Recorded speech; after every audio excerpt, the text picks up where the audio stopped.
शिवगौरीच्या नंदना घ्यावी चरणी ही वंदना वक्रतुंडा गे लंबोदरा रे तुझे वेद लागू जे साऱ्या जना भावी रूपाचा चालना कोणी विघ्नाच्या बंधना लागू माता तुझ्या एक दंता गणा पार कामना गान तोर गावी तुझा पाठ आदर भावदागी मोहंदुनी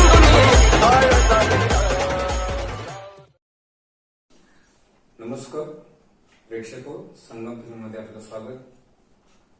ऐकवाट या गावासंदर्भात आपल्याला बरीच काही माहिती या ठिकाणी समजावून घ्यायचे. जुनं आणि नवं ऐकवाट आणि जुनं एकवाट या संदर्भात ऐकवाटचं जे लोकजीवन आहे त्या लोकजीवनाच्या संदर्भात माहिती घेत असताना आपण जुनं काय विसरू नये या मताचा मी आहे. तरी सुद्धा आपल्यासमोर जुनी संस्कृती काय होती, जुने विचार काय होते सांगण्याचा मी थोडासा प्रयत्न करतोय. ऐकवाटाला एकवाट हे नाव का पडलं की चारी बाजूनी ज्या वेळेला खंदक होतात आणि चारी बाजूनी खंदक आणि महावीरच्या मंदिराच्या पुढे एक दिंडी दरवाजा, त्या दिंडी दरवाजा आतूनच लोक जायची आणि ज्या वेळेला लोकजीवन सुरू व्हायचं पहाटेच्या वेळेला प्रातःकाळी मंदिरातल्या घंटा वाजायच्या, घंटा वाजल्यानंतर लोकजीवन सुरू व्हायचं आणि लोकजीवन सुरू झाल्यानंतर त्या दरवाजाच्या ठिकाणी असणारा जो द्वारपाल आहे तो दरवाजा उघडायचा आणि लोक आपापल्या शेती कामाला असू दे, दोन्ही पाण्याला असू दे, त्यांच्या संस्कारच्या निमित्तानं म्हणजे जे काही त्यांची कामं आहे दैनंदिन कामं त्या दैनंदिन कामाला ते लोक बाहेर पडायचे आणि संध्याकाळच्या वेळेला दिवस मावळतीच्या वेळेला पुन्हा ज्यावेळेला दिवस मावळतो सगळं शुक्र अंधार असा पसरलेला असतो त्यावेळी ती सगळी लोक पुन्हा त्या एकाच वाटेनं आत यायची. कारण चारी बाजूने खंदक असल्यामुळे दुसरी वाटच नव्हती आणि त्या दिंडी दरवाजातून गावात आत लोक प्रवेश करायचे आणि त्यांचं लोकजीवन पुन्हा प्रवेश करायचे आणि मावळतीचा दिवस निघून जायचे. म्हणजे अशा पद्धतीचं गाव बंद व्हायचं. म्हणजे गाव उघडायचं आणि गाव बंद व्हायचं ही गावची जी जुनी संस्कृती होती ही एक चांगल्या पद्धतीची होती, चांगल्या विचाराची होती आणि त्याला एक चांगला आकार होता, रचनात्मक ठेवून होती. जुन्या लोकांनी जे काही जपलं ते आज आपल्याला पाहायला मिळत नाही. पण जुन्या लोकांमध्ये थोडेसे शिक्षण कमी असलं, अडाणी जरी असले तर अनुभव ज्ञानाचं शिक्षण त्याच्यामध्ये प्रचंड मोठं असल्यामुळं गावगाडा आणि गावची संस्कृती कशा पद्धतीने असली पाहिजे याचा त्यांच्याकडे चोख प्रत्युत्तर होता आणि त्या पद्धतीने जगले, वागले आणि राहिले. आणि तो जो काही विषय आहे तो कुठेतरी आज नामशेष होतोय पण तो सणाच्या निमित्तानं कुठेतरी अधोरेखित होतोय आणि सणाच्या निमित्तानं अधोरेखित होत असताना आपलं गावगाडा पूर्वी कसा होता, आज कसा आहे, जुनी संस्कृती काय होती, आता नवी संस्कृती त्यामध्ये कशी मिसळली जाते या संदर्भामध्ये सणाच्या निमित्तानं आपण या ठिकाणी ती माहिती समजावून घेण्यासाठी या स्टुडिओमध्ये एकत्र आलो. या स्टुडिओमध्ये या बेंदूर या सणाचं महत्व की जो 2 दिवसांनी ठेपलेला आहे त्या सणाविषयी थोडीशी माहिती जी गावाला किंवा आपल्याला उपलब्ध माहितीनुसार आम्ही सांगण्याचा प्रयत्न करतो. तो सांगण्यासाठी या स्टुडिओमध्ये कुमार तोंडकर या ठिकाणी उपस्थित आहे. धन्यवाद, स्वागत. नमस्कार. तर आपला हा जो बेंदूर सण साजरा केला जातो तर हा बेंदूर सण साजरा करत असताना या गावाला काही गाववाड्याला ऐतिहासिक परंपरा लाभली असं ऐकवत आहे. या गावाला नेमकी ऐतिहासिक परंपरा काय कशा पद्धतीने लाभली? या गावाला आदिलशाही साम्राज्य पहिला पूर्व आदिलशाही साम्राज्य होतं. त्याच्यानंतर शिवशाही साम्राज्य आले, त्याच्यानंतर आले संस्थानिक आणि संस्थानिक काळापासून आदिलशाही काळापासून संस्थानिक काळापर्यंत गावाला पूर्ण खंदक होतं. त्या खंदकीप्रमाणे जे आपण तुम्ही सांगितलं त्याप्रमाणे गावाला बुरुज होते. त्या बुरुज म्हणजे गावाला एक तटबंदी होती. गावावरती कोणी आक्रमण करू नये, गावावरती कोणी हल्ला करू नये आणि गावाला त्यावेळेला लिपाणीकर सरकारांचं वर्चस्व होतं. त्यामुळे गावाला बुरुज होतं. बुरुजावरती टेहळणी करणे, पाहणी करणे हे बुरुज याच्यासाठी वापरलं जात होतं. अशा या पद्धतीनं अनेक परंपरेनं या गाव आपलं ऐतिहासिक म्हणून नावाजलंय. ऐतिहासिक परंपरेचा उल्लेख करताना तुम्ही बुरुजाचा जो उल्लेख केला किंवा तटबंदी जे म्हणला तर गावाच्या उंचावर असणारं हे गाव आणि ते तटबंदीच्या बंदिस्त असलेलं हे गाव, त्या तटबंदीची नेमकी रुंदी किती होती? तटबंदीची नेमकी रुंदी प्रत्येक बुरुजाची रुंदी 20 ते 25 फूट होती आणि खंदकाची रुंदी जर म्हणाल तर खंदकाची रुंदी सुद्धा 20-25 फूट रुंदी होती. मग त्या तटबंदीची रुंदी 25 फूट आहे आणि त्या तटबंदीवरती अनेक बुरुज बांधले गेले असं आता म्हणणं पडलं. तर त्या बुरुजापैकी आज किती बुरुज शिल्लक आहेत? सगळे 17, एकूण गावाला 17 बुरुज. 17 बुरुज पैकी आता गावचे सगळे बुरुज सगळं नामशेष झाले, त्यांची दुर्व्यवस्था झाली आणि आता एक 2 ते 3 बुरुज असतील त्याची पण दुर्व्यवस्था झाली नाही. एकच त्यातल्या त्यात जर चांगलं बुरुज असेल तर गावाला बस स्टँड जवळ एक बुरुज चांगला आहे त्याच्यावरती सुद्धा अतिक्रमण झालेलं आहे. म्हणजे कुठेतरी ऐतिहासिक वारसा नामशेष होतोय असं या ठिकाणी वाटतंय साधारणपणे. बरोबर. म्हणजे ज्या वेळेला हे खंदक खंदे गेले, खंदकाची नेमकी खोली किती होती आणि त्याची रुंदी किती आहे? खंदकाची रुंदी 20 ते 25 फूट आहे आणि खोली पण 20 फूट असेल, 15 ते 20 फूट खोली होती. खंदकाची जी सुरुवात आहे आणि त्याचा शेवट आहे तो कशा पद्धतीने वेळा गेला? म्हणजे गावाला जे गोलपीठ म्हणतो आपण, त्या गोलपीठ मध्येच हा खंदक निर्माण झालेला आहे आणि त्या खंदकाची सुरुवात आणि शेवट कुठे?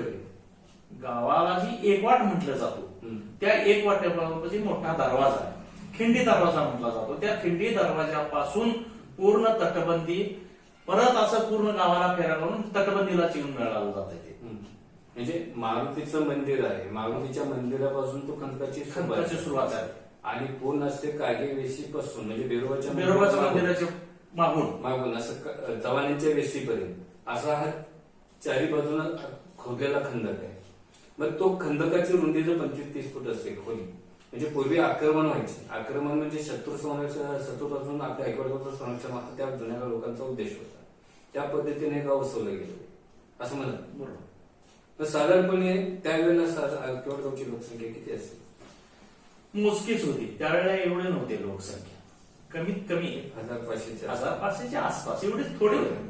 म्हणजे गावगाड्यामध्ये त्यावेळेला नाईक, पाटील, चौगुले, केनंगे, उमाजे किंवा सर्व 12 गुरुदारांची संख्या पण मोजकी होती. त्यातून गाव सुरक्षित आणि आनंदानं होतं. आता त्या गावाच्या संदर्भामध्ये माहिती घेत असताना आपल्याला जी काही ऐतिहासिक परंपरा होती, त्या ऐतिहासिक परंपरा लागत असताना आता अलीकडे बेंदूर सण आले. त्या बेंदूर सणाच्या निमित्ताने की आपल्या पंचक्रोशी शिरोळ तालुक्याच्या किंवा या 2 तालुक्याच्या पंचक्रोशीमध्ये ऐकवड गावाला बेंदूर मोठ्या प्रमाणात साजरा केला जातोय. पण हा बेंदूर साजरा करत असताना ऐकवड गावाला बेंदूर साजरा शक्यतो केव्हा, कोणत्या काळापासून सुरू झाला असं आपल्याला? तुम्ही ऐतिहासिक म्हटलं, ऐतिहासिक पद्धत सांगायचं तर गावाला एक गावतळ आहे.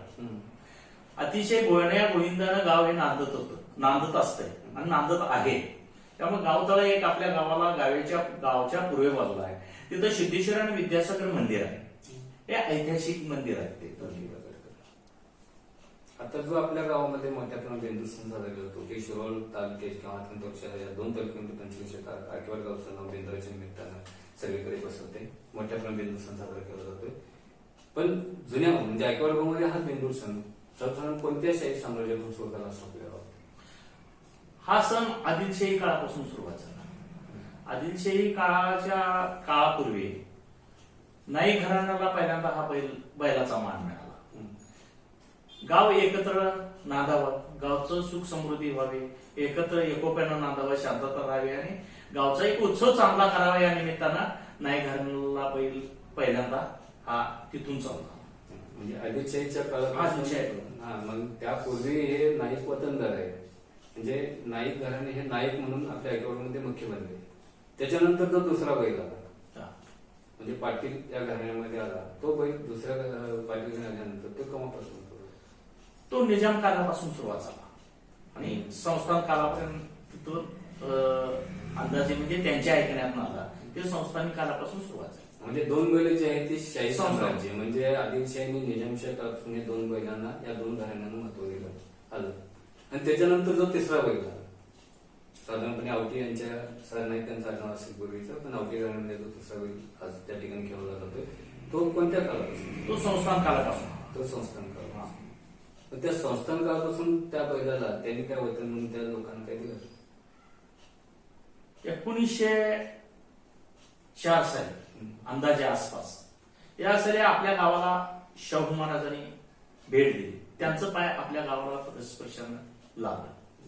त्यावेळेला शाहू महाराजांनी या तिन्ही वतनदारांना शाहूकालीन संस्थानिकडून त्यांना हे बैलाचं पालनपोषण करण्यासाठी जमिनी प्रदान करण्यात आल्या आणि त्याच जमिनीतून हे बैलाचं पालनपोषण करून हे बेंदूर सण त्या बैलापासून साजरा केला जातो. म्हणजे पूजनीय आदरणीय आपल्या कोल्हापूरचे राजश्री छत्रपती शाहू महाराजांचं वैभव आपल्या गावाला लाभलं आणि त्या पद्धतीने संस्थान काळापासून या बेंद्राचं महत्व अधिकच जास्त अधोरेखित झालं. तर या ठिकाणी हे बेंदूरचे सण आपण जे साजरे करत असतो त्याच्या अगोदर एक आपल्या गावामध्ये एक वेगळ्या पद्धतीचा आणखीन एक संस्कार संस्कृती सण साजरा करायचा. त्याच्यानंतर काही गावात देवाला गाव सोडली जायची आणि देवाची गाय म्हणून त्याची मिरवणूक केली जायची. आणि त्याच्यानंतर देवाच्या गायची मिरवणूक झाल्यानंतर हा बेंदूर सण साजरा केला जायचा. म्हणजे ती मिरवणूक पूर्ण झाल्यानंतरच बेंद्राची पहिलं पूर्ण आणायची बांधायची वगैरे हा प्रकार सुरू झाल्यावर त्यात देवाच्या गायचं नेमकं महत्व काय? देवाचं गाव एक श्रद्धा, गावची एक श्रद्धा म्हणून ज्याला पहिला लोक काय करत होते पूर्वीचे, देवाचे जास्त जनावर झाले किंवा हे झाले तर एक गाय त्यांनी देवाला म्हणून सोडली जायची आणि ती पूर्ण गावात कुठेही चरायला कुणाच्या शेतात गेली पीक खाली गेली कोणी काय त्याला देवाची गाय म्हणून कोणी त्याला काय हे करत नव्हते, कोण हुसकलून लावत नव्हते. आणि ती गाय रोज प्रत्येकाच्या हुंबऱ्याला जाणार, त्या रणात ती ज्याच्या हुंबऱ्याला जाईल त्या माता बहिणीने त्या घरातली येऊन तिचे औक्षण करायची, पूजा करायची, हळद कुंकू लावायचं, पायावर पाणी घालायचं आणि घरात असेल ते भाजीपात त्यांना एक प्रसाद म्हणून किंवा एक खायला चालून लावून देत होते. ते त्यांचं ते भाग्य समजत होते त्यांच्या घराला. देवाची हिंदू संस्कृती प्रमाणे देवाची श्रद्धा होती आणि देवाची गाय एक दैवत म्हणून गाव त्या देवाच्या गायला मान दिला जात होतं आणि त्याची पूजा केली जाते. आणि शेतकऱ्याचा मित्र म्हणून बैल. मग साधारणपणे सोमवारी हा बैल शक्यतो झोपला जात नाही. तो मग बैलाचं सोमवारी का झोपला जात नाही? बैल हा नंदी समजला जातो आणि तो शंकराचं दैवत आहे, शंकराचं वाहन हे नंदी आहे. त्यामुळे ते शंकराचं वाहन असल्यामुळं आणि शंकराचा वाहन हा सोमवार, त्यामुळं नंदी समजून सोमवारी बैल हा जुंपला जात नाही, अवतारला सुद्धा जुंपला जात नव्हतो. त्याला विश्रांती फक्त आठवड्यात एक मिळायला जातो. म्हणजे एक 6 दिवस बैलानं काबाड कष्ट शेतामध्ये केल्यानंतर एक दिवस तरी त्या बाबा आपल्या कामगिरी विश्रांती मिळावी म्हणून तो सोमवार त्यांनी आज पाळला गेला आणि विश्रांतीसाठी तो बैल त्या ठिकाणी विश्रांतीसाठी त्या गुंतला जात नव्हता. साधारणपणे आता नाई घराण्यामध्ये हा बेंदूर पहिल्यांदा बैल आला, नंतर पाटीलांच्या घरामध्ये, नंतर आवट्यांच्या घरामध्ये आला.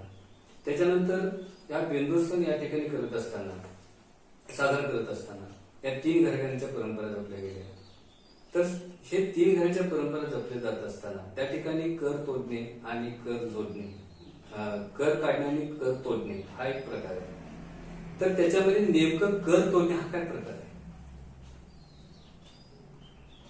कर तोडणे हा प्रकार जर म्हटला तर सकाळी उठल्यानंतर बैलांना पूजणे, स्वच्छ धुणे, पूजणे, ते गावातील सहकारी येऊन जे मानकरी आहेत ते सगळे येऊन बैलांना रंगरंगोटी करणे आणि त्याची पूजा करणे, त्याला झूल वगैरे घालून त्यांना अगदी व्यवस्थित सजवणे आणि त्यांना पुरणपोळीचा नैवेद्य दाखवून त्याला तोरण बांधण्याचं काम करणे आणि गावातून 4 वाजच्या सुमारास त्याची बैलाची मिरवणूक काढून ते गावाच्या विशीबाहेर घेऊन जाणे आणि विशीबाहेर गेल्यानंतर सौंदर्य ज्याला मी बन्नी म्हणतो ते गावच्या विषयाला टाकलं जायचं, गावामध्ये ते टाकलं जायचं.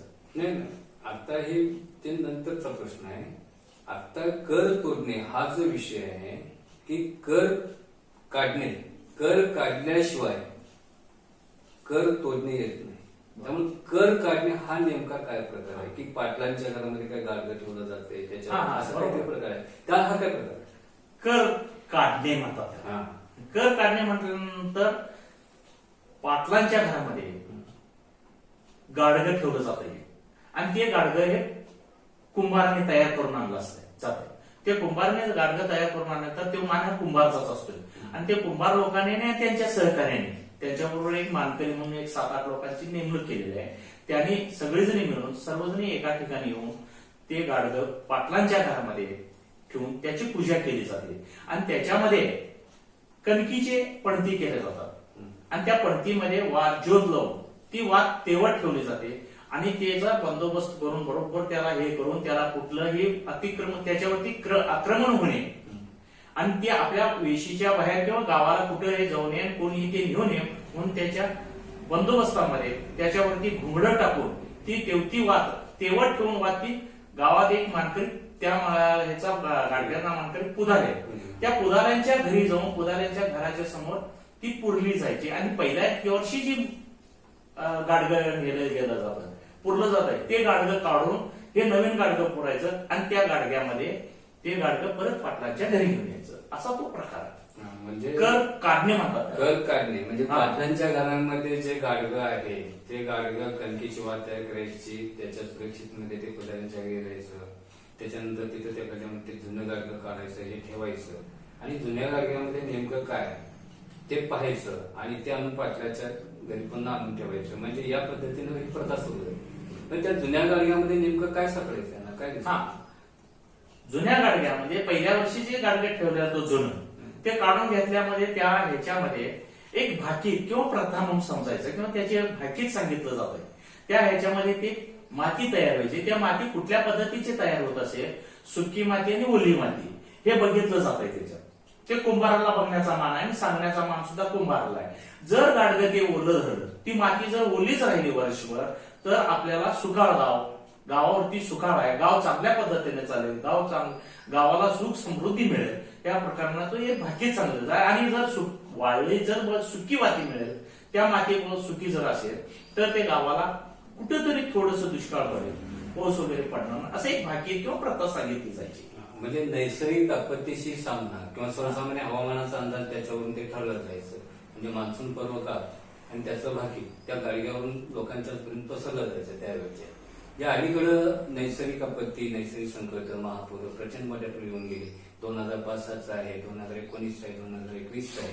पण पूर्वी सुद्धा आता जो बेंदूर हा बैल खेळवला जातो बाजारपेठेमध्ये, त्या ठिकाणी अंगडीहोळी हा एक शब्द आहे. मग अंगडीहोळी म्हणजे त्या काळामध्ये सुद्धा महापुराचं पाणी त्या ठिकाणी येऊन गेलेलं होतं, हा त्याचा अर्थ आहे.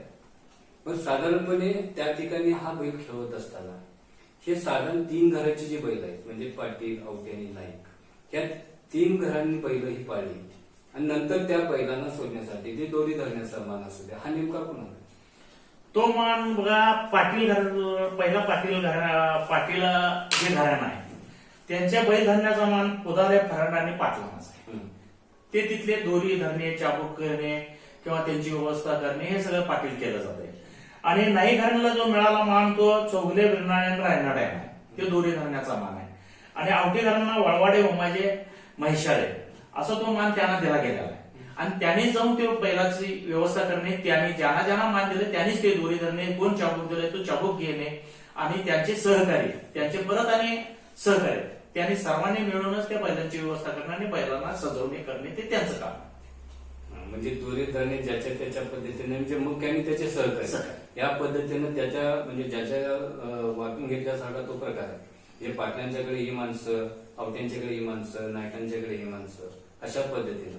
मग त्याच्यामध्ये जो चाबूक किंवा त्या चाबकासाठी असणारी वादी किंवा ती काठी, हा किती लोकांच्या एकत्रित येऊन बनलेला चाबूक आहे? त्याच्यामध्ये सर्व समाजाचे लोक आले.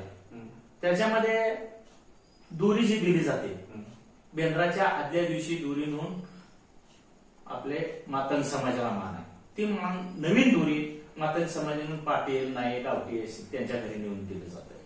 आणि काटे, जे काटे आहेत ते काठीचा मान चाबकाचे असू दे किंवा इतर काटे असू दे, ते सुतारांना मान आहे, ते सुतारनं तिथे नेऊन दिलं पाहिजे. आणि वादी जी म्हणतो, चाबकाची वादी, ती चरमकार समाजाला मान आहे आणि ती चरमकार समाजाने त्या तिघांनाही मानकऱ्यांना ते पोच केलं. म्हणजे चाबूक हा सुद्धा थोडक्यामध्ये महत्व आहे. म्हणजे सर्वसाधारणपणे 3 धर्माच्या लोकांनी एकत्र येऊन ते चाबूक तयार केला. म्हणजे एक समानतेचा संदेश त्या ठिकाणी या चाबकाच्या माध्यमातून पण त्या लोकांनी एकत्र करून देण्याचा प्रयत्न केला. त्यावेळी साधारणपणे हा जे बैल पोळा साजरा केला जातो किंवा खेळवला जातो, तो आता कर तोडणे, कर काढणे हा विषय झाला.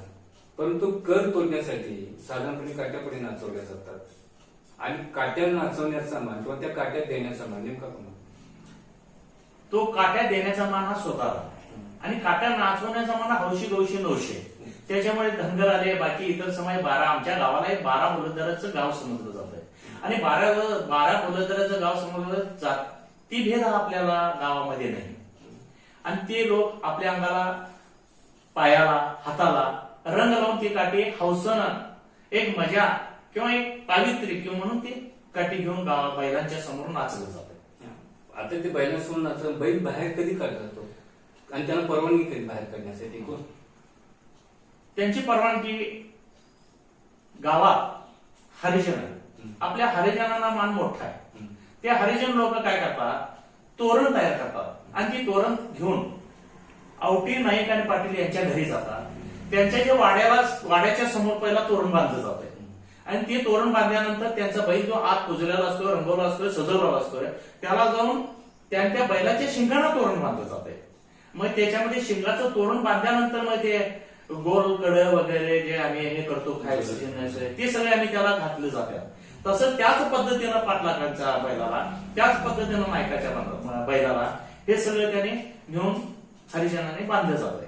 आणि त्याच्यानंतर ते वाजत गाजत पहिला नायकाचा बैल, नायकाच्या बैलासमोर वाजंत्री असतात, की पूर्वी आहेत वाजंत्री, धनगर ढोल वगैरे घेऊन, कैताळ घेऊन ही सगळे लोक त्यांच्या घराला वाजत जातात. आणि तो नायकाचा बैल वाजत गाजत घेऊन यांना बोलवण्यासाठी, यांच्या भीतीसाठी तो आंगडीवाडी किंवा बाजारपेठाला गेला जातो.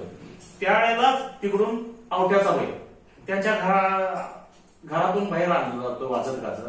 तेच दोन्ही बैल मग तसंच पाटलांच्या घरी जातात, पाटलांच्या घरासमोर, आणि तिथून वाजत गाजत घेऊन येऊन ते बैल परत इकडे आले जातात. म्हणजे वाजत गाजत तिन्ही बैल अमोर समोर घेऊन पहिला इकडे आलं जातात. सगळं वाजत गाजत पूर्ण आनंदात गाव असतं. त्यावेळेला एक गावची यात्रा, एक जत्रा ज्याला म्हटलं जातो, तो आनंदाचा क्षण त्या गावाला एक मिळाला.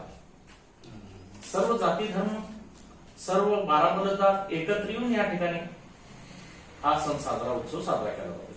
आता तिन्ही बैल ज्या वेळेला वाजत गाजत मागे पुढे वाजत गाजत जातात, गावाच्या वेशीबाहेर जातात. मग गावाच्या वेशीबाहेर गेल्यानंतर त्यांना काहीतरी रेषा आखलेली असणार.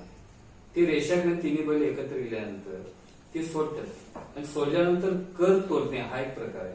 मग हे तिन्ही बैल वाहिल्यानंतर म्हणजे कर तोडली जाते. म्हणजे नेमकं कर तोडली जाते असा नेमका काय? ते तिन्ही बैल वाजत गाजत पूर्ण गावाच्या वेशीबाहेर घेऊन गेले जातात. गावाच्या वेशीबाहेर नेल्यानंतर तो एक रेषा मारली असते, फज्जा म्हणतो त्याला.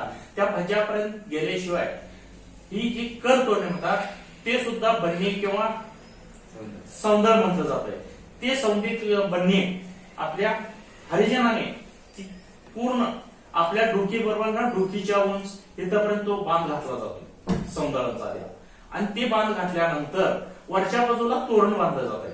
पिंपळाच्या पानाचं तोरण असतंय ते तोरण करून त्या वेशीतून या वेशीपर्यंत पूर्ण तोरण बांधलं जात आहे. आणि ज्या वेळेला बैल त्या फज्जावून सोडली जातात, तिन्ही बैल एकदमच सोडले जात आहे.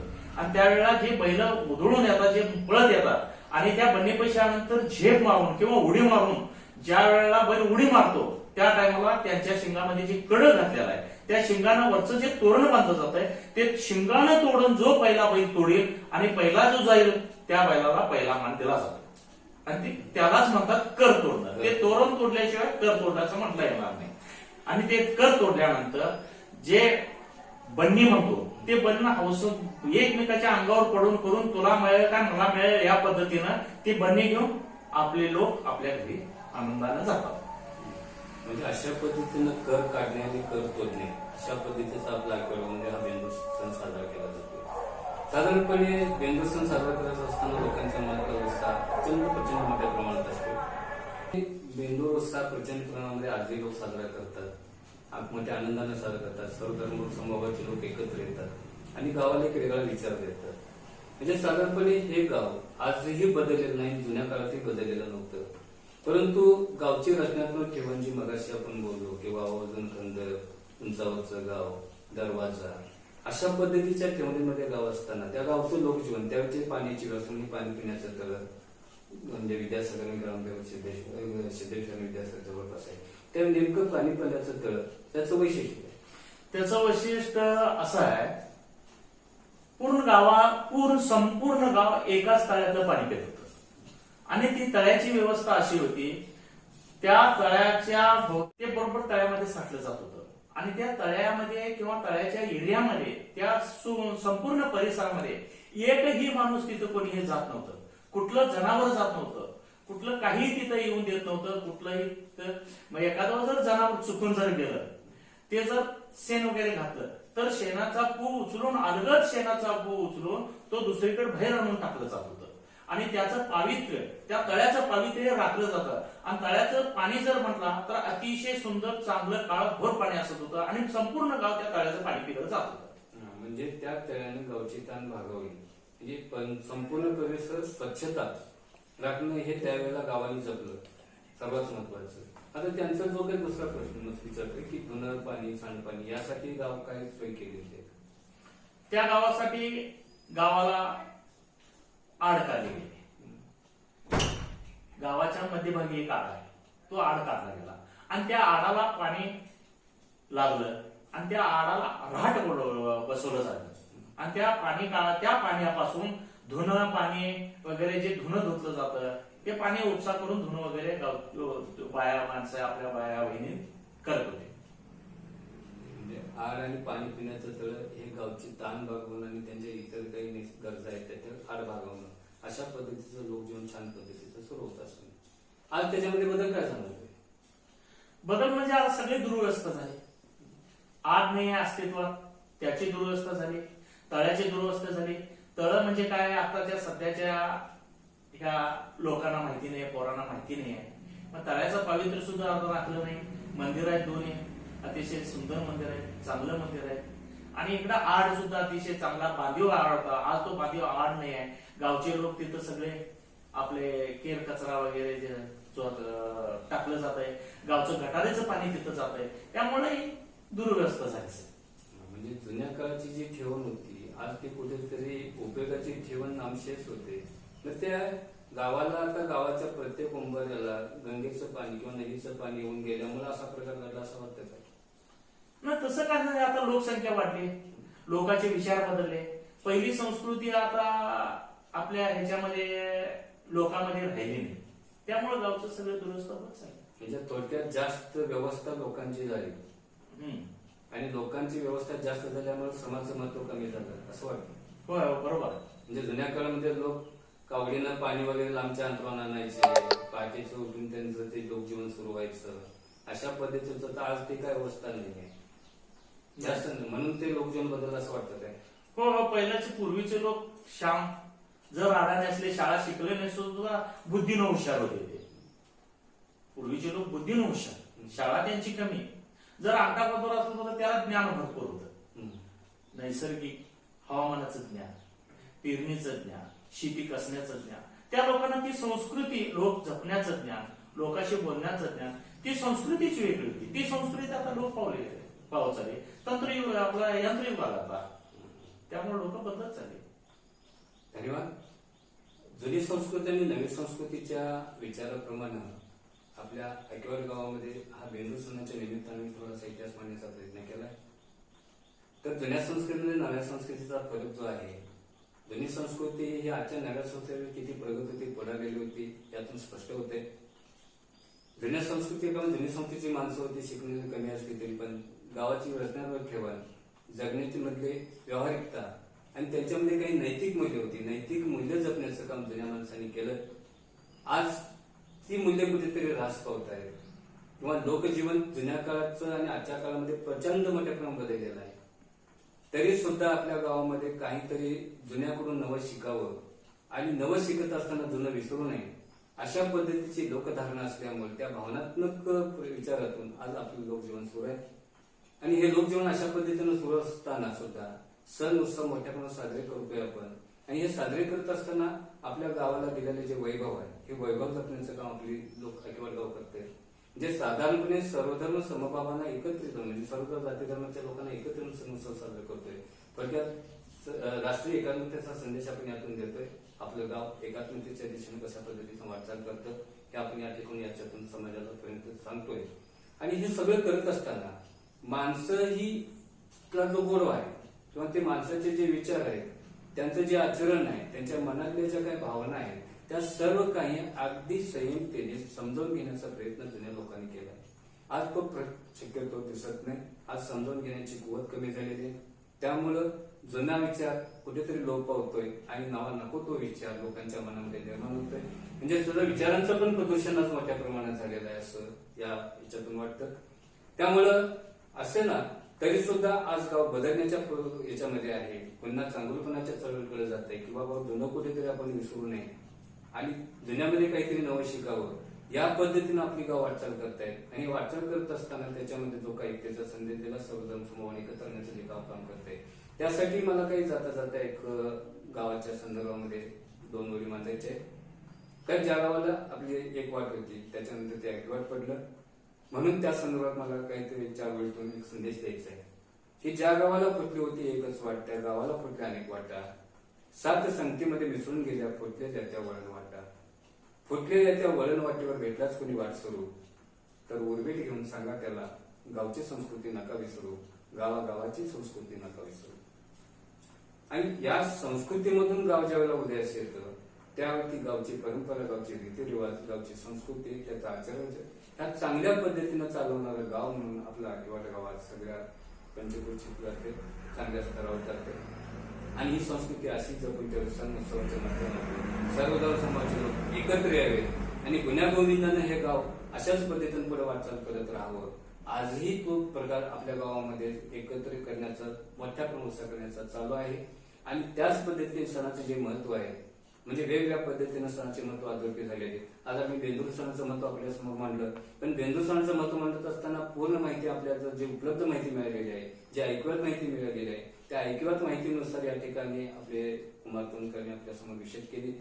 आणि त्या माहितीमधून आणखीन काही नवी माहिती आपल्याला मिळत असेल किंवा बेंदूर इतर सणाचं महत्व जे आपल्याला अधोरेखित करायचं असेल तर वेगवेगळ्या माध्यमातून आम्ही त्या सणाचं महत्व आपल्यासमोर पुढच्या व्हिडिओमध्ये घेऊन येणार आहोत. तोपर्यंत आपण सर्व प्रेक्षकांना संगम फिल्मचा मी आभारी आहे आणि सर्वांना बेंद्राच्या हार्दिक हार्दिक शुभेच्छा.